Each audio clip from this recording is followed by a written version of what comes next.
Entry requirements. Before flying to Japan, find your passport, open it up, and check the expiration date. Make sure your passport is valid for the duration of your stay in Japan. If you will transit through or visit any other countries, make sure you also check the entry requirements for those countries.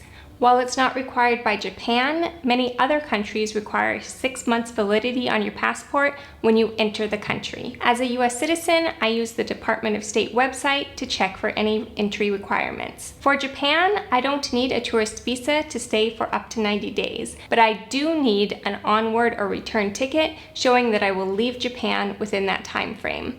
I keep that onward or return ticket easy to access, as I will need to show it at the airport even to board my flight to Japan. While I was on the Department of State website, I also printed out the contact information for the US Embassy in Tokyo. I'll pack that information in our important documents folder. Be sure to check the entry requirements for your nationality. Booking accommodations in Japan. Unless you don't mind sleeping in hostels or internet cafes, we strongly recommend that you pre-book your accommodations for your entire trip. Securing accommodations in Japan can be challenging, especially during peak travel seasons.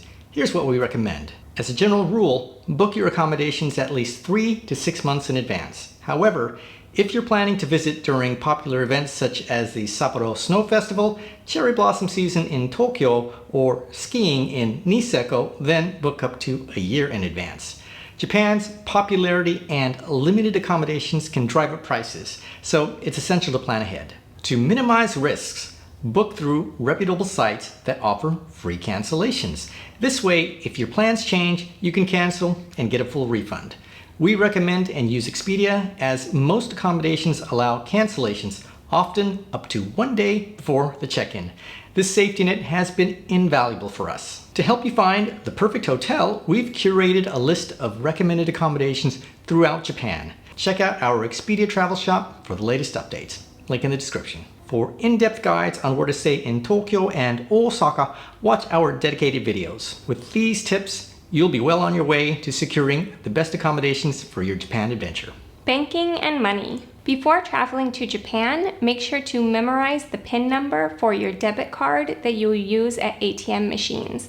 We have a separate video walking you through step-by-step how to use an ATM in Japan to withdraw cash. Also, find out whether your bank charges a fee for using a foreign ATM. You may need to contact your bank to notify them that you will be traveling abroad so they don't freeze your account due to suspicious activity. However, not all banks require this anymore.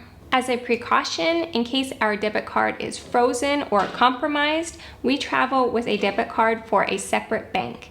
That way, if we temporarily can't access money from one checking account, we can still get money out of our other checking account. Make sure you know how to log into online banking or mobile banking on your phone. That way, after you've withdrawn money from an ATM, you can log into your bank account and check exactly how much was taken out. We like to travel with some emergency cash in the form of crisp 100 US dollar bills, around $300 per adult. That way, if we're unable to withdraw money from an ATM, we could instead exchange US dollars for Japanese yen. This is not our primary way of getting yen, as the exchange rate is not as good. Luckily, we've never had to use our emergency money in Japan, but we have needed to use it while traveling in other countries. If you want to bring some Japanese yen with you to Japan, contact your bank at least a couple weeks in advance, as they may need to order it. You could bring around 50 to 100,000 yen with you. Personally, we just wait and withdraw yen at an ATM when we arrive at the airport. Staying connected in Japan. For reliable internet access in Japan, you'll need to decide between a pocket Wi-Fi eSIM SIM or using your home carrier. Pre-ordering your chosen option ensures you are connected when you arrive. First, check if your phone is locked or unlocked. If it's locked, you're limited to using either your home carrier or a pocket Wi-Fi. If it's unlocked, then you consider eSIM or SIM options. We highly recommend pocket Wi-Fi devices for their ease of use. Simply turn it on and connect as if you would connect to any Wi-Fi device. Pocket Wi-Fis usually offer faster data speeds and are more cost-effective, especially for heavy users. Plus, you can easily share your internet with multiple devices. We personally use pocket Wi-Fis in Japan for these reasons. eSIM or SIM. If your phone is unlocked and eSIM capable, which most recent models are, consider eSIM for convenience. eSIM technology is embedded right into your phone, eliminating the need for a physical SIM card. If your phone supports both eSIM and physical SIMs, we recommend the eSIM for its ease of use and flexibility. Note that most eSIM plans are data only, so if you need a Japanese phone number, consider mobile.com, a service we use and recommend. Using your home carrier. Check with your home carrier to see if they offer international roaming plans or add-ons for Japan. This option can be convenient, but be aware that rates may be higher and speeds might be slower. Find our top picks for pocket Wi-Fi, SIM, and eSIM providers in the description below, along with exclusive coupon codes. For a more in-depth look at choosing the right option for your trip, check out our detailed videos. Again, link in the description. Health and well-being. Find out whether your health insurance covers you while traveling in Japan. If it does, make sure you know the procedure to follow, such as getting pre-authorization and whether you need to seek care from a specific hospital. If your health insurance does not cover you while traveling abroad, you can purchase a travel health insurance plan. While your credit card may provide travel insurance for things such as flight delay or lost luggage, that's different from travel medical insurance. Travel health insurance can reimburse you for emergency medical expenses. Please check for any exclusions, such as adventure sports, that are not covered. We use Safety Wing Nomad Insurance, which offers both health and travel insurance for travelers up to 70 years old. The plan can automatically renew every 4 weeks, or you can choose specific travel dates for your trip. Before packing medication for your Japan trip, make sure that it is legal in Japan. Even some over-the-counter medications from the USA are not legal in Japan. Essential prescription medication may require that you apply for additional documentation before you bring it with you to Japan. We don't know all the ins and outs, but I'll link to a couple resources below. Personally, I also like to make sure our family does all of our dentist, doctor, and eye appointments before we travel. Now for a couple bonus optional things you could do before traveling to Japan. Visit Japan Web. Simplify your entry into Japan with Visit Japan Web.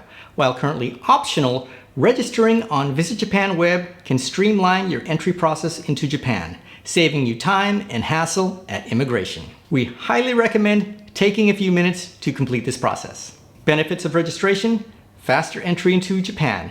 No need to fill out forms upon arrival. Convenience: save your information for future trips, making it easier to complete the process next time. Easy access: simply present your passport and QR code to the immigration officer. Here's a step-by-step process. Register on Visit Japan Web. Each member of your party needs to apply, but they can all be completed with one registered profile. Then, register new planned entry return, which includes your travel details. Finally, complete immigration clearance and customs declaration.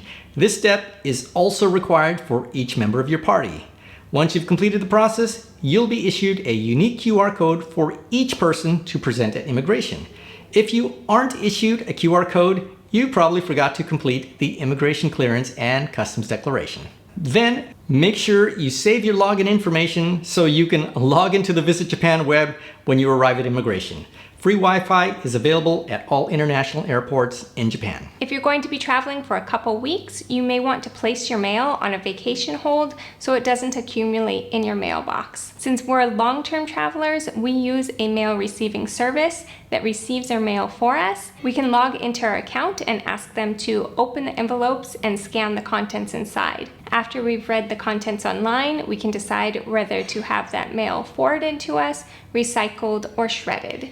If you want to sign up for one of these mail receiving services, it's best to do it while you're still at home, as it requires a notarized document authorizing them to receive US mail on your behalf. Any of you going to Japan for a month or 3 and expecting an important letter while you're gone, you might want to look into that. Next, you can watch our video on 25 things you need to know before visiting Japan in 2025.